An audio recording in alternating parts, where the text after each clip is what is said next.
ইন্দোনেশিয়ার একটি ছোট্ট গ্রাম, যে গ্রামটি অবস্থিত ছিল এক ঘন জঙ্গলের পাশে। গ্রামটির বিধি নিষেধ ছিল অনেক, যে কুমারী মেয়েদের সেই জঙ্গলে কখনোই আর কোনোভাবেই যেতে দিতে নেই, কারণ এতে হয়তো বড় কোনো অমঙ্গল ঘটতে পারে। ঘটনারই একটি মেয়ে সেই দিন জঙ্গলের ভেতর যাওয়ার পর অদ্ভুত আর রহস্যজনকভাবে নিখোঁজ হয়ে পড়ে। কিন্তু নিখোঁজের 7 দিন পরেই মেয়েটি অস্বাভাবিকভাবে আবারও অক্ষত অবস্থায় বাড়ি ফিরে আসে। কিন্তু মেয়েটির এই ফিরে আসাটাই যেন এই পরিবারটির উপর কাল নেমে আসে এবং পরিবারটির সাথে ঘটতে থাকে একের পর এক অলৌকিক অপ্রাকৃতিক সব ঘটনা।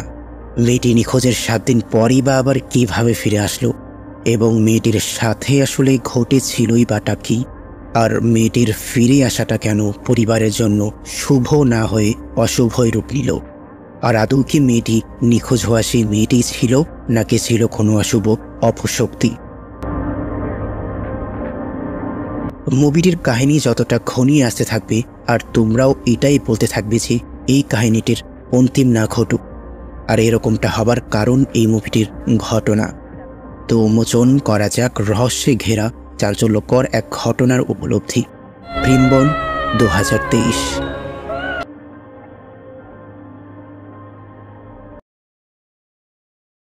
ঘটনা শুরু হয় রানা নামক এক অল্প বয়স্ক মেয়েকে দেখিয়ে, যে কিনা তার মায়ের জন্মদিনের দিন উইশ করার জন্য ক্যামেরায় কিছু ক্লিপ রেকর্ড করছিল। রানার সাথে ওর বন্ধু জান্নুও ছিল। ওরা দুজন জঙ্গলে যাবে বলে ঠিক করে। জঙ্গলে গিয়ে বাকি রেকর্ডটা করবে। দৃশ্য পরিবর্তন হয়। পরের দিন গ্রামের সকল লোকজনেরা মিলে এবং রানার মা বাবারাও পর্যন্ত রানাকে খুঁজছে। ঘটনা আমাদেরকে এটাই বলছে, রানা কালকে যে জঙ্গলে গিয়েছিল তারপর থেকেই ও নিখোঁজ। রানার সাথে থাকা ওর বন্ধু জান্নু তো ফিরে এসেছে, কিন্তু রানা কোথায়?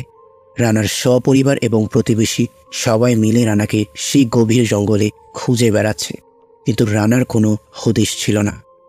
অবশেষে সবাই এটাই মনোনিবেশ করে ফেলেন যে রানা হয়তো তাহলে আর বেঁচে নেই, যেহেতু আজ নিখোঁজের 7 দিন পেরিয়ে গেল। আর তাই মানুষ মারা যাওয়ার পর যেমন আত্মার শান্তি কামনায় মিলাদ তাহলিল, খতম আরও ইত্যাদি অনেক কিছুই পড়ানো হয়, রানার পরিবারও গ্রামবাসীদেরকে নিয়ে এসে সেটাই করে। কিন্তু গ্রামবাসীরা এটাই বলা বলি করছিল যে রানার কিন্তু এখনও লাশ পাওয়া যায়নি। ও আদতেও মারা গেছে নাকি বেঁচে আছে এটা তো এখনও পরিষ্কার নয়। তাহলে কেন এসবের আয়োজন? যাই হোক, রানার পরিবারে ছিল ওর মা দিনি, ওর বাবা বান্নিউ এবং ওর ছোট বোন তারি। বান্নির সব থেকে বড় যে বোন ছিল তার নাম হচ্ছে নূর, আর তার ছোট শ্রী, এবং সবার ছোট বোন ছিল হচ্ছে নিং, আর আরেকজন শ্রীর হাজব্যান্ড আকরে। একটু ভাবাত্মক মনে হচ্ছে হয়তো, কিন্তু ভালোভাবে ক্যালকুলেশন করলেই তোমরা সম্পর্কের জোড়াটা বুঝতে পারবে। মূলত রানার পরিবারে ওর মা দিনি, ওর বাবা বান্নিউ এবং ওর ছোট বোন তারি রয়েছে। আর বাদবাকি যে সম্পর্কগুলো সেগুলো রানার বাবা অর্থাৎ বান্নিউর সাইড থেকে এসেছে।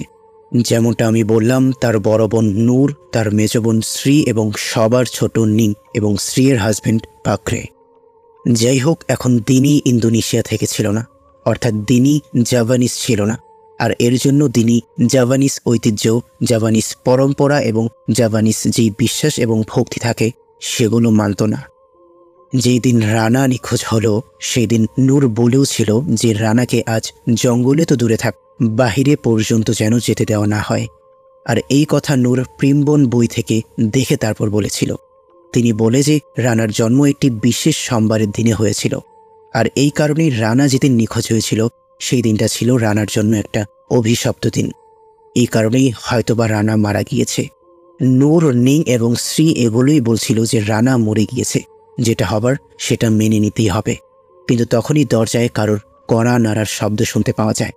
এত রাতে ছমছমে বৃষ্টির মধ্যে কেই বা কড়া নাড়ছে।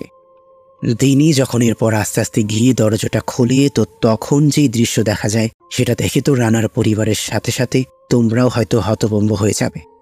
এটা কি দেখা যাচ্ছে? রানা বাহিরে দাঁড়িয়ে আছে, যে কিনা বিনা কাপড়ে দাঁড়িয়েছিল, এবং রানাকে দেখে একদমই সুস্থ সবল মনে হচ্ছিল। রানাকে দেখতে পেয়ে দিনি এবং বানিউ দুজনেই তো ভীষণ আনন্দিত। মেয়েকে 7 দিন পর ফিরে পেল, তাও আবার অক্ষত অবস্থায়। যাই হোক, ওইদিকে আমরা দেখি যে বান্নিউর বোনদের ঘটনাটা অদ্ভুত লাগছে। ওদের বিশ্বাসই হচ্ছে না যে এটা রানা। তাদের অনুভব হচ্ছিল যে এটা রানা নয়, এটা কোনো অশুভ সত্তা। বান্নিও রেগে গিয়ে বলে যে রানাকে দেখতে একদমই স্বাভাবিক লাগছে, আর দিনিও রানাকে পেয়ে যথেষ্ট খুশি। এসব নেতিবাচক চিন্তাভাবনা আমরা নাই বা করি তো ভালো হবে। যতই হোক আমরা আমাদের মেয়েকে তো ফিরে পেয়েছি। কিন্তু আমাদের চোখে একটা জিনিস ঘরের সেই দরজার থেকেই নজরে পড়তে থাকে, আর সেটা হচ্ছে রানার অস্বাভাবিক আচরণ। যেমন রানার মুখে কোনো হাসি নেই, নড়াচড়া নেই, চোখের পলকও একবার ফেলছে না। এরকমটা তো কোনো মানুষের হতে পারে বলে মনে হয় না। কিন্তু দিনির মনে হয় যে হ্যাঁ, হয়তো না জানি মেয়েটার সঙ্গে কি কি ঘটেছে। খুব ক্লান্ত মেয়েটা, তাই হয়তো এমন। এরপর নূর, নিং, শ্রী এবং তার হাজবেন্ড পাকড়ে তাদের বাড়ির উদ্দেশ্যে যেতে থাকে। কিন্তু নূর এই রাত্রের বেলায়ও কোকিলের কুহু ডাক শুনতে পায়, যেটা কিনা অশুভনীয় ছিল। ওইদিকে দিনি তারিকে বলে যে রানা এইমাত্রই গোসলে গেল আর ও টাওয়াল নিতে ভুলে গেছে। তারি যখন রানাকে টাওয়াল দিতে ওয়াশরুমের ওইদিকে যায়, তখন ভেতর থেকে কোনো টু শব্দও আসছিল না। কেউ থাকলে তো অবশ্যই পানির আওয়াজ কিংবা কারোর উপস্থিতি টের পাওয়া যাবে, তাই না? তারি তখন দরজার নিচে উকি দিয়ে রানাকে দেখার চেষ্টা করে যে ভেতরে আসলে ও আদতেও আছে কিনা, কিন্তু সেখানে রানা ছিলই না। তারি যখন এইভাবেই রানাকে খোঁজার আশায় উকি দিয়ে দেখেই যাচ্ছিল, আর তখনই রানা হুট করেই তারির মতোই মাথা ঠেকিয়ে উকি দিয়ে তারিকে দেখা শুরু করে, আর যেটা ছিল খুবই ভয়ানক একটি দৃশ্য। এরপর যখন রাতের অনেক গভীর, বান্নির তখন ওর বন্ধুর কথায় একটু হলেও লজিক্যাল বলে মনে হয়, আর তাই বান্নিও দিনিকে বলে যে কালকে একজন ডক্টরকে দিয়ে রানাকে চেক করাবো, রানা আসলে ঠিকঠাক আছে কিনা। কিন্তু দিনি বান্নির কোনো কথাই শোনে না, আর ও বলে যে আমি প্রিম্বন বইয়ের কোনো কিছুকেই বিশ্বাস করি না। ভালো কথা, প্রিম্বন মানে হচ্ছে রাশিফল, রাশিফলের ভবিষ্যৎবাণী। ওইদিকে তারই রুমে গিয়ে রানার সাথে কথা বলার চেষ্টা করলে রানার দিক থেকে কোনো জবাব, কোনো সাড়া, কোনো কিছুই পাওয়া যায় না। তারই রানার দিক থেকে কোনো প্রকার কোনো সাড়া না পেয়ে রানার পাশেই বিছানা ছিল, সেখানেই শুয়ে পড়ে। তারপর মুহূর্তেই একটা ভয়ানক হাত, অবশ্যই হাতটি কোনো মানুষের হাত নয়, সেটা তারই শরীর বুলিয়ে দিতে থাকে। তারই ভাবতে থাকে যে এটা হয়তো রানা। কিন্তু যখন ও ওই দিকে ফিরে চেক করে, তখন তারই দেখে যে রানা তো অন্য পাশ হয়ে ঘুমোচ্ছে। তাহলে ভয়ানক আকারের এই হাতটাই বা কার ছিল, আর কে ছিল? এরপর ফজরের আজান দিয়ে দেয়, আর সেই ভোররাত্রি বান্নি উঠে যায়। বান্নির বাজারে একটা মাছের দোকান ছিল। তো বান্নিও যখন তার স্কুটির কাছে গিয়ে বসে, তখন বান্নিও দেখে যে রানা বসে বসে নুডলস খাচ্ছে। কিন্তু তারপরে যখন বান্নিও আবারও রানার সাথে কথা বলার জন্য ফিরে তাকায়, তখন আবার ওখানে কেউ ছিল না। আর এরপর বান্নি যখন স্কুটি চালিয়ে চলেই যাচ্ছিল, তখন আবার রানাকে আমরা অদ্ভুতভাবে দাঁড়িয়ে থাকতে দেখি। মানে একটা জিনিস বোঝার ট্রাই করো, এই পরিবারের সাথে এখন পর্যন্ত যা কিছুই হচ্ছে তা অনেক বেশি অদ্ভুত কার্যকলাপ ঘটছিল। একটা সাধারণ মানুষ কেনই বা এরকমভাবে দাঁড়িয়ে থাকবে? কেনই বা এমনভাবে এক্সপ্রেশন করবে? মুখে আগের মতো হাসির ছিটে ফোটাও নেই। তো যেমনটা বললাম, বান্নির বাজারে একটা মাছের দোকান ছিল। শ্রীর হাজবেন্ড পাকড়ে এবং বান্নিও একই পেশায় নিয়োজিত ছিল। বান্নিও তখন মাছ কাটতে কাটতে একটা পুরনো দৃশ্য স্মরণ করে, যেখানে রানা ওর বাবার কাছ থেকে পারমিশন চাচ্ছিল যে আমি জঙ্গলে যাব, কিন্তু ওর বাবা ওকে পারমিশন দেয়নি, কারণ এটা বিপজ্জনক এবং অশুভনীয়। আর এছাড়াও সেই দিনের তার মেয়ের এমন সহজ সরল হাসি আর এরকম নির্দোষ চঞ্চলতা, সব কিছুকেই বান্নিও মিস করছে। আর কোনো না কোনোভাবে বান্নু নিজেও ওর মেয়ের এরকম ঘটনার জন্য নিজেকে দোষী বলে মনে করছে। দৃশ্য পরিবর্তন হয়ে যায়। আমরা তারিকে দেখি। তারি তখন রাস্তা দিয়ে জান্নুকে যেতে দেখে। জান্নু অনেক ঘাবড়িয়ে আছে এমন দেখাচ্ছিল। তারি জান্নুকে ডেকে এটা বলে যে রানা এখন সুস্থ, ও বাড়ি ফিরে এসেছে। কিন্তু জান্নু এটা শুনে বলে যে এটা কখনোই সম্ভব না, আর এটা কখনো হতে পারে না। এটা বলেই জান্নু সেখান থেকে ভয়ে দৌড়ে পালিয়ে যায়। তারি তখন পেছনে ফিরতে একটি ভয়ঙ্কর মাস্ক পরা লোককে দেখে ও ভয় পেয়ে দৌড়ে পালিয়ে যায়। এর মানে শুরুর দিকে যা কিছুই হয়েছিল সেটা হয়তো একদমই ভাবনা চিন্তার বাইরে, যেটার ব্যাপারে আমরা কোনো কিছুই এই মুহূর্তে চিন্তাও করতে পারছি না। কিন্তু জান্নু এখানে যথেষ্ট কিছু জানত, সেটা ওকে দেখেই বোঝা যাচ্ছিল। তো যাই হোক, এরপর যখন দিনি বাজারে যায় কিছু কেনাকাটা করার জন্যে, তখন আশেপাশের সকল মানুষজন সহ দিনি যেই দোকানে কেনাকাটা করতে গিয়েছিল, তারা সকলে মিলে এটাই বলছিল দিনিকে যে হতে পারে যে রানা তোমার বাড়িতে ফিরে এসেছে সেটা রানা নয়, বরং কোনো অশুভ সত্তা। এটা রানা না হয়ে অন্য কোনো অশুভ কিছু হতে পারে। বৃদ্ধ মহিলার দোকানে থাকা একটি প্লেট হুট করেই মাটিতে পড়ে যায়। আর জাভানিজ লোকেদের মতে কোনো জিনিস যখন মাটিতে পড়ে যায় এর মানে এটার ইঙ্গিত হচ্ছে অশুভ, কোনো এক পরিবারের সদস্য শীঘ্রই মারা যেতে চলেছে। বান্নু দূর থেকে এগুলো দেখে তাড়াতাড়ি করে তিনির কাছে আসে, কারণ তিনিকে এরা সবাই এগুলো বলে বলে আরও অনেক পরিমাণে অনুভূতিতে আঘাত হানবে। আর তাই বান্নু আসার পর সেখানে থাকা সকল মহিলাদেরকে চুপ করিয়ে দেয়, আর তারপর দিনিকে নিয়ে বান্নু যথাযথ জায়গা ত্যাগ করে। অন্যদিকে নিং একটি থালা সাজায়। থালার ভেতর ছিল লবণ আর ছিল ভিন্ন রকমের কয়েক প্রজাতির ফুল। এখন এই রিচুয়ালের উদ্দেশ্য ছিল এটাই, এই থালাটা নিং গিয়ে চুপি সারে রানার রুমে গিয়ে রেখে আসবে। আর থালাতে থাকা ফুলগুলো যদি কালকের আগেই মরে শুকিয়ে যায় তাহলে এর মানে বুঝতে হবে যে এটা আসলে রানা নয়, এটা কোনো অবয়ব অশুভ সত্তা। যেই চাওয়া সেই কাজ। নিং রানার রুমে গিয়ে খাটের নিচে থালাটা রেখে দেয়, কিন্তু তখনই আমরা দেখি যে পাশেই কারোর পা। নিং ভয় পেয়ে উঠে দেখে যে এটা আসলে রানার পা, আর রানা খুব অদ্ভুতভাবে নিংয়ের দিকে তাকিয়ে আছে। হঠাৎই রানা বলে ওঠে যে আমার চুল বেনি করে দাও। তুমি তো জানো আন্টি, আমি চুল বেনি করতে খুব পছন্দ করি, তাই না? নিংও বাধ্য হয়ে ভয়কে সঙ্গে নিয়ে রানার চুল আছড়ে দিচ্ছিল, কিন্তু নিং চুল আছড়াতে গিয়ে লক্ষ্য করেছে রানার মাথা পচে গিয়ে সেখানে পোকা ধরে গিয়েছে, আর সেখান থেকে জঘন্য বিদঘুটে দুর্গন্ধ ছড়াচ্ছে। এটা দেখার পর নিংয়ের তো বোঝার বাকি থাকে না যে রানা আসলে কি। নিং যথাসম্ভব ওর বাড়িতে ফিরে গিয়ে অস্থির হয়ে পড়ে। ওর মেজবোন শ্রী উপস্থিত হয়। নিং শ্রীকেও সব ঘটনা খুলে বলে, কিন্তু শ্রী আসলে কোনো কিছুরই আগাগোড়া কোনো বোঝাচ্ছিল না। শ্রী বলে যে যদি রানা কোনো আত্মা হয়ে থাকে তাহলে আমরা কেন ওকে সাধারণ মানুষের রূপে দেখতে পাচ্ছি। নিং তখন শ্রীকে একটি অশুভ ইঙ্গিত মনে করিয়ে দেয়।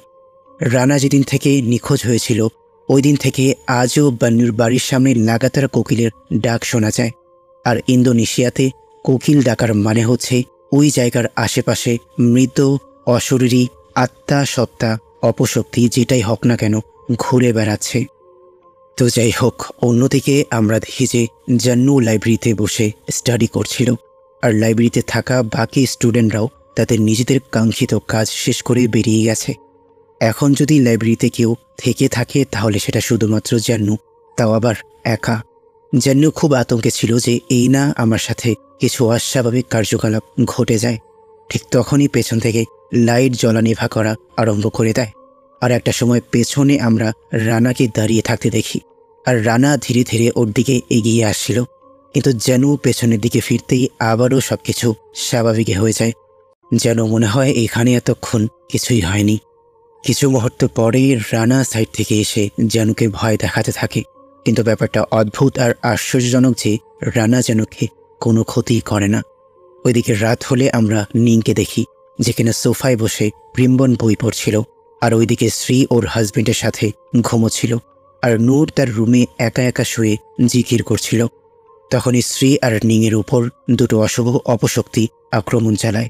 ওদের দুজনেরই জান যাবে যাবে অবস্থা। নূর ওদের দুজনেরই চিৎকার শুনতে পেয়ে যখন আয়নার সামনে থেকে উঠে গিয়ে বাহিরে চলে যায়, কিন্তু এদিকে আমরা দেখি যে নূরের প্রতিচ্ছবি তখনও আয়নার দিকেই চেয়েছিল। এর মানে সব দিক থেকেই কিছু না কিছু অস্বাভাবিক কার্যকলাপ হয়েই চলেছে। নূরের পর নিংকে জড়িয়ে ধরে দোয়া কালাম পড়তে থাকে, আর এর ফলে নিংয়ের উপর যে অপশক্তি আছর করেছিল সেটা চলে যায়। ওইদিকে শ্রীয়ের শরীর থেকেও অপশক্তিটা বিদায় নেয়। এই সব কিছুতেই শ্রী এবং নিং দুজনেরই অবস্থা হয়ে যায় খারাপ। ওইদিকে পরের দিন সকালে শ্রী এবার রানার রুমে যায়। নিং আর দ্বিতীয়বার সাহস করেনি আজ যাওয়ার। তো শ্রী রানার রুমে গিয়ে খাটের নিচে উকি দিতেই দেখেছে ফুলগুলো মরে শুকিয়ে গেছে। অর্থাৎ যেই উদ্দেশ্যের জন্য এই কাজ করা এবং যেই ভয় ওরা করেছিল সেটাই সত্যি হলো। রানা কোনো মানুষ নয়, বরং অন্য কিছু। যাই হোক, বান্নিও কাজ শেষ করে সেই সময় বাড়ি চলে আসে, আর শ্রীকে এখানে দেখে বান্নু জিজ্ঞেস করতেই অন্যদিক থেকে রানা এসে বলেছে আন্টির হয়তো এইটার প্রয়োজন। শ্রী দেখতে পায় যে থালাতে সবকিছু একদম তাজা ছিল, যেমনটা সেই দিন ছিল। শ্রী আর বেশি দেরি না করে ওকে যা দিয়েছে সেটা নিয়েই বাড়ির উদ্দেশ্যে দৌড়ে পালাচ্ছিল।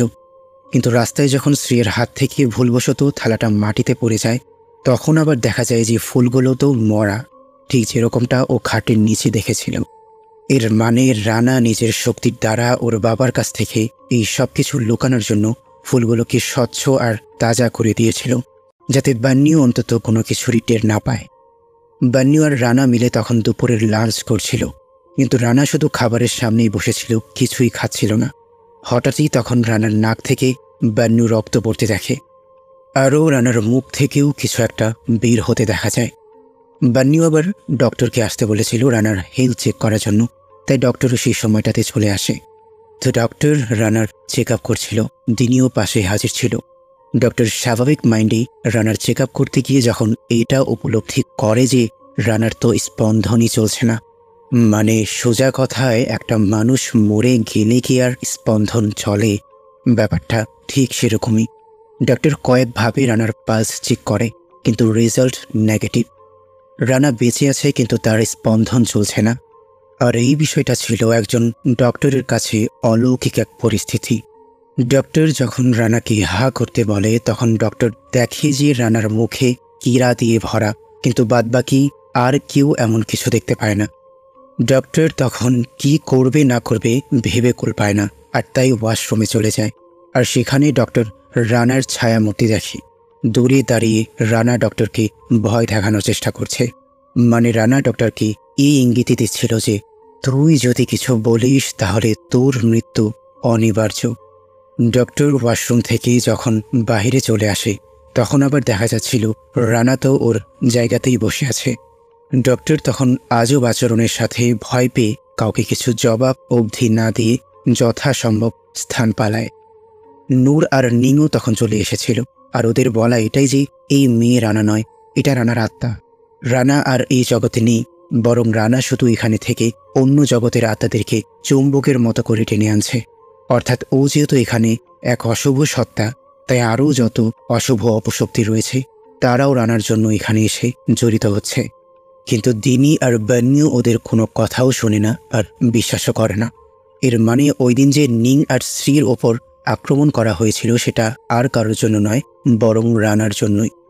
যাই হোক, নূর আর নিং যখন বাড়িতে গিয়ে পৌঁছায়, তখন শ্রী আর নিংয়ের মাঝে রানাকে নিয়ে ঝগড়া লেগে যায়। কারণ শ্রীয়ের মান্য ছিল যে হয়তো এটা আমাদের মনের ভুল হচ্ছে, রানা আসলে স্বাভাবিক, ও কোনো আত্মা নয়। নিং তখন বলে যে হ্যাঁ হ্যাঁ, খুব স্বাভাবিক ছিল, আর এর জন্যই তোমাদের ছেলেকে তোমরা সেই দিন বাঁচাতে পারোনি, কারণ তোমরা সেদিন সায়েন্সকে বেছে নিয়েছিলে, প্রেমমন বই কিংবা প্রকৃতিকে নয়। আর এখানেই আমরা এটা জানতে পারি যে শ্রী আর পাকড়েরও একটা ছেলে সন্তান ছিল, আর ও একইভাবে জঙ্গলের ভেতর যাওয়ার পর আর কখনো ফিরে আসেনি। অন্যদিকে আমাদের তারিকে দেখানো হয়, তারই জানুকে এসে জিজ্ঞেস করে যে রানা তোমার খুব কাছের একজন বন্ধু ছিল, কিন্তু রানা বাড়ি ফেরার পর থেকে একবারও তুমি তাকে দেখতে যাওনি। তো তখন জান্নু উত্তরে এটাই বলে যে কাকে দেখতে যাব, কোনো মরা লাশকে? তারই কোনো কিছু বুঝতে পারছিল না যে ও আসলে কি বোঝাতে চাচ্ছে। আর তাই জান্নু এবার তারির কাছে সব কিছু স্বীকার করে, আর এখানেই খোলাসা হয় এই কাহিনীর আসল রহস্য। জানু বলে যে যেই দিন দিনির জন্মদিন ছিল, সেই দিনটাই যে রানার জন্য একটা অভিশপ্ত দিন ছিল সেটাও জানত না। আর ইন্দোনেশিয়ার মতে যখন কোনো ছেলে মেয়ে কোনো অভিশপ্ত দিনে জন্মগ্রহণ করে, তো তখন সেই দিনটাতে কোনোভাবেই ঘর থেকে বের হওয়া উচিত না। আর নয়তো সেই সকল ছেলে মেয়ে যারা কিনা অভিশপ্ত দিনে জন্মেছে, তাদের সাথে ভয়ঙ্কর কিছু হতে এবং ঘটতে পারে। যেন আরও বলে যে যারা এই জঙ্গলে প্রবেশ করে তাদের বেঁচে ফিরে আসাটা একদমই কল্পনার মতো। আর যদি কোনো ব্যক্তি নিখোঁজের 7 দিন পর ফিরে আসে, তো সেই ক্ষেত্রে এটা তো একদমই অপ্রাকৃতিক একটা ঘটনা। জানু বলে আজ কয়েকটা দিন ধরেই রানার আত্মা আমার পেছনে পড়ে আছে, আমাকে প্রতিনিয়ত বিরক্ত করে, আমার পথ আটকায় এবং বারবার আমাকে ভয় দেখানোর চেষ্টা করে। জানু বলে রানাকে পবিত্র করতে হবে। আর আরেকটা কথা যেটা এখানে তো বলা হয়নি, তবে আমি তোমাদের বলছি, জানু তারিকে বলে যে রানা ইতোমধ্যেই মারা গিয়েছে, কারণ যেই দিন ও নিখোঁজ হয়েছিল সেটা রানার জন্য একটি অভিশপ্ত দিন ছিল।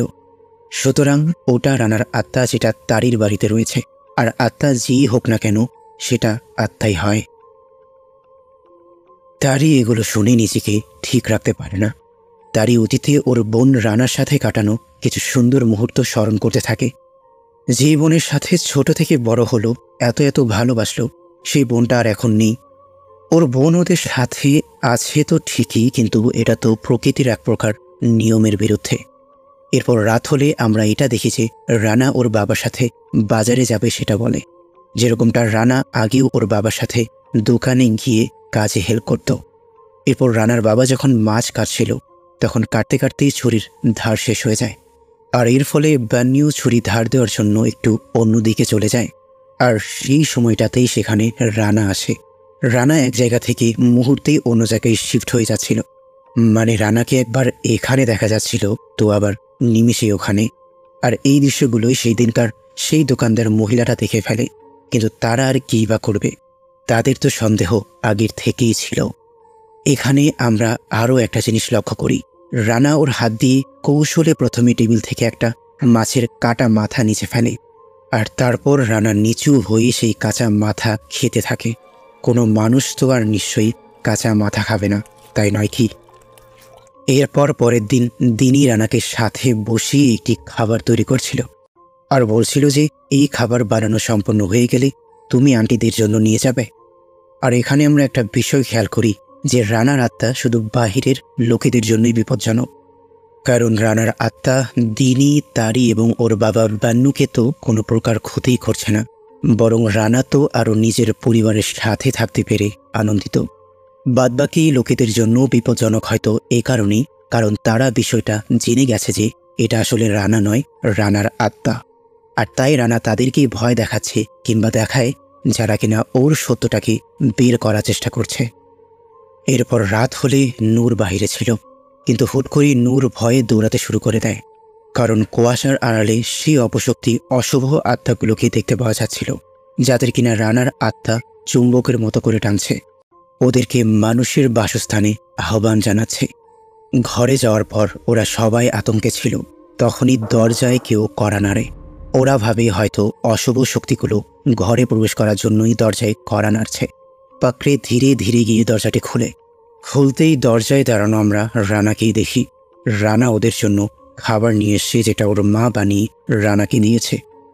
সবাই রানাকে দেখে অনেক বেশি ভীত হয়ে থম হয়ে দাঁড়িয়েছিল, কিন্তু রানা বেশি কিছু না বলে খাবারটি দিয়ে সেখান থেকে চলে যায়। রানার চলে যাওয়ার পর নূর বাকিদেরকে ক্লিনজিং রিচুয়াল অর্থাৎ পবিত্রতার আচার শুরু করার কথা বলে। ওরা সবাই রানার পেছনে পেছনে বাড়িতে এসে পড়ে, আর গিয়ে দিনীকে বলে যে রানা আর বেঁচে নেই, কল্পনার জগৎ থেকে বেরিয়ে বাস্তব জিনিসগুলোকে দেখো। দিনীকে নূর ক্লিনজিং রিচুয়ালের জন্য জোর করতে থাকে, কিন্তু নাইবা এমন কিছু দিনী চায়, আর নাইবা বা নিউ। নূর এবং নিং দিনীকে অনেক অপমানজনক কথা বলতে থাকে। ওরা দিনীকে অভিশপ্ত বলে সম্বোধন করে, কারণ বান্নিউ আর দিনীর বিয়েটা হয়েছিল প্রেম করে, আর যেই দিনে দিনী জন্মগ্রহণ করেছিল সেই দিনের তারিখটা ছিল একটা অভিশপ্ত তারিখ, আর ওই দিনই বান্নিউর মা মৃত্যুবরণ করেছিল। আর এর জন্যই বান্নুর ফ্যামিলি দিনীকে কখনোই সেইভাবে স্বীকার করে নেয়নি। বান্নুর পরিবারের মান্য ছিল যে এই অভিশাপ দিনীর কারণেই এই পরিবারে এসেছে, আর তাই আজ নিজের মেয়েকেও শেষমেশ হারাতে হলো। ওইদিকে এই সব কিছুই রানা বসে বসে শুনছিল। তখনই তারি রানার কাছে আসে। রানা তারিকে জিজ্ঞেস করে যে আমাকে দেখে কি তুমি ভয় পাও? আর হয়তো আমার ফিরে আসাতে পরিবারের কেউ সন্তুষ্ট নয়, সবাই আমার বিরুদ্ধে কথা বলছে। তারি রানার থেকে এই কথাগুলো শুনে কষ্ট পেয়ে কোনো কিছু না ভেবে নিজের বোনকে জড়িয়ে ধরে। কিছু মুহূর্ত তারি এভাবেই জড়িয়ে ধরে রাখে নিজের বোনকে, কিন্তু এরপর যখন তারি চোখ খোলে তখন দেখে যে রানার শরীরে ত্বক আর মানুষের মতো নেই। রানাকে দেখে যেন মনে হচ্ছিল ওর শরীর কোনো মৃত মানুষের। অন্যদিকে যে কোকিলটা সবসময় ডেকে বেড়াতো, সেই কোকিলটাও আজ উঠানে মরে পড়ে রয়েছে। ব্যাপারটা এমন যে এখন বান্নিও বুঝতে পেরে গেছে যে ওদের মেয়ে আর বেঁচে নেই। দিনীও কোনো না কোনোভাবে বুঝতে পেরে গেছে যে রানা ওর কাছে এখন যতটুকু আছে এই রিচুয়াল করার পর হয়তো সেটুকুও হারিয়ে ফেলবে।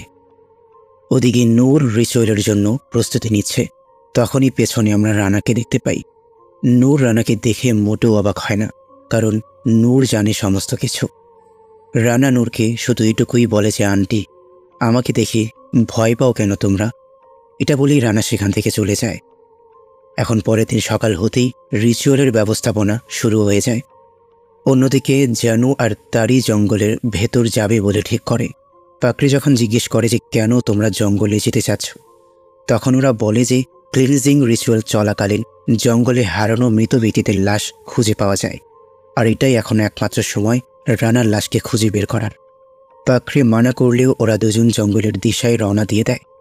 ওইদিকে ততক্ষণে রানার উপর রিচুয়াল আরম্ভ হয়ে যায়। এই রিচুয়ালে উপস্থিত ছিলেন গ্রামের সকল লোকজনেরা। রিচুয়াল যত ধীরে ধীরে আগাচ্ছিল, রানাও ততই ছটফট করতে লাগছিল। রানা সেখানে সেই সকল অশুভ সত্তাগুলোকেও দেখতে পায়, যেগুলো ওর জন্যই এই জগতে এসেছে এক প্রকার কানেকশন হয়ে। রানা ব্যথায় কষ্টে কাতরাচ্ছিল। দেখতে দেখতে গ্রামবাসীরাও সেই সকল অশুভ সত্তাগুলোর দ্বারা পজেসড হতে থাকে। রানা এই জগৎ এবং অন্য জগতের আত্মাদেরকে দেখে ভয় এই কারণেই পাচ্ছিল, কারণ রানার আত্মা ধীরে ধীরে পবিত্র হচ্ছিল। আর রানাকে আরও একটা জিনিসও উপলব্ধি করানো হচ্ছিল যে এই দুনিয়া আত্মাদের জন্য নয়। ওইদিকে তারি আর জান্নু এখনও জঙ্গলে রানার লাশ খুঁজছিল। রাত হয়ে যাওয়ার কারণে কিছুই স্পষ্ট দেখাও যাচ্ছিল না। এমত অবস্থায় তারি আর জান্নু একে অপরের থেকে বিচ্ছিন্ন হয়ে যায়। ওরা দুজনে পাশাপাশি থাকা সত্ত্বেও কেউ কাউকে দেখতে পাচ্ছিল না, শুধুমাত্র চিল্লানোর আওয়াজটাই ওদের কানে আসছিল। ওইদিকে রিচুয়াল এখনও চলছিল, আর রানাও ওর আসল রূপ দেখিয়ে দিয়েছে অবশেষে। জঙ্গলে তারি জান্নুকে তো খুঁজে পায় না, কিন্তু দূরে কাউকে ঝাপসা রঙিন দাঁড়িয়ে থাকতে দেখে। অবয়বটি যত কাছে আসছিল, আর তারিও উপলব্ধি করতে থাকে এটা তো আর কেউ নয়, ওরই বোন রানা। রানাকে দেখে যেন মনে হচ্ছিল মৃত কোনো জ্যান্ত লাশ। রানা বোনের কাছে এসে মমতার সহিত গলায় জড়িয়ে নেয়, কারণ রানা জানে যে এই সাক্ষাৎই ওর এই প্রিয় বোনটার সাথে শেষ সাক্ষাৎ। জানু তখন রানীকে দৃশ্যমান পেয়ে যায়, আর তখনই রানা একটা লাশে পরিণত হয়ে যায়, যেটা দেখে তারই পুরোপুরিভাবে ভেঙে পড়ে। কিন্তু একদিক থেকে যেমন কষ্ট, অন্যদিক থেকে একটু হলেও আনন্দিত এইটা ভেবে যে ওর বোনের আত্মা অবশেষে মুক্তি পেল। তারি আর জান্নু সাহস করে ওর বোনের লাশ ওর মা বাবার কাছে নিয়ে যায়, আর প্রিমবন বইয়ের বলা কথা এবং ভবিষ্যৎবাণী সত্যি হয়ে যায়। রানার লাশ দেখতে পেয়ে সবাই একদম নিস্তেজ হয়ে পড়ে। আর যেখানে রিচুয়াল হচ্ছিল সেই চেয়ারটিতে আর এখন কেউ বসা নেই, অর্থাৎ সেখানে যে ছিল তাকে চলে যেতে হয়েছে এই জগৎ ছেড়ে। বান্নু আর বিশেষ করে দিনই বুঝতে পারে যে এতদিন তারা মিথ্যে আশায় বেঁচেছিল, ওদের মেয়ে রানা সত্যি সত্যি চিরতরে হারিয়ে গেছে। এর সাথে সাথে নিং, নূর, শ্রী, পাখরে এরা সবাই তছনছ হয়ে যায় যে একজন মা তার সন্তানকে হারিয়ে ফেলেছে, যেটা সে চাইলে সেই দিন আটকাতে পারত রানাকে বাহিরে যেতে না দিয়ে। শেষ দৃশ্যে আমরা রানার সেই দিনকার জঙ্গলে যাওয়ার পর বানানো একটি ভিডিও ক্লিপ দেখি, যেখানে রানা ওর মায়ের জন্মদিনের শুভেচ্ছা অনেকটা বিশেষভাবে জানাচ্ছিল। বলছিল যে ও ওর মাকে আসলে কতটা ভালোবাসে, আর ওর যা কিছুই হয়ে যাক না কেন ও সবসময় ওর মায়ের সাথেই থাকবে চিরকাল। আর এই কারণেই হয়তো মৃত্যুর পরেও নিজের মায়ের প্রতি সত্যিকারের টান এবং ভালোবাসার ফলে রানা ওর মায়ের কাছে ফিরে গিয়েছিল। কিন্তু সবকিছুই কি আর প্রকৃতি মেনে নেয়?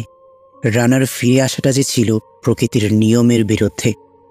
তো যাই হোক, এই হারানোর তীব্র যন্ত্রণার সাথে নিয়েই এই ঘটনার সমাপ্তি ঘটে। শুরুতেই আমি একটা কথা বলেছিলাম তোমাদেরকে যে তোমরা মোটেও চাইবে না যে এই কাহিনীর কিংবা এই ঘটনার অন্তিম হোক।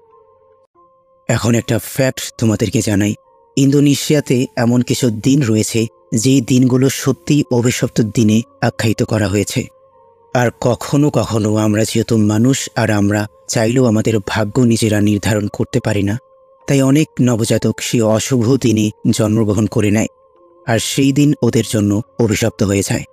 আর এটা একদমই সত্য ঘটনা থেকে ইন্সপায়ার্ড হয়েই এই মুভিটি বানানো হয়েছে। তো আশা করি তোমাদের মুভিটির সত্য ঘটনা নিয়ে এই মুভির গল্প এবং ঘটনা অনেক বেশি ভালো লেগেছে, এবং অল্প বেশি ইমোশনালও হয়েছে তোমরা। তো এরকমই রহস্যে ঘেরা লোমহর্ষক সত্য ঘটনা এবং কালো জাদুর ঘটনা, গল্প এবং কাহিনী জানতে, শুনতে এবং দেখতে অবশ্যই আমাদের এই ছোট্ট চ্যানেলটিকে সাবস্ক্রাইব করে রাখবে। আর আরেকটা রিকোয়েস্ট, ভিডিওতে একটা লাইক দেবে তোমরা, আর পারলে একটু কমেন্টও করিও, এতে আমি অনেক বেশি উৎসাহিত হই।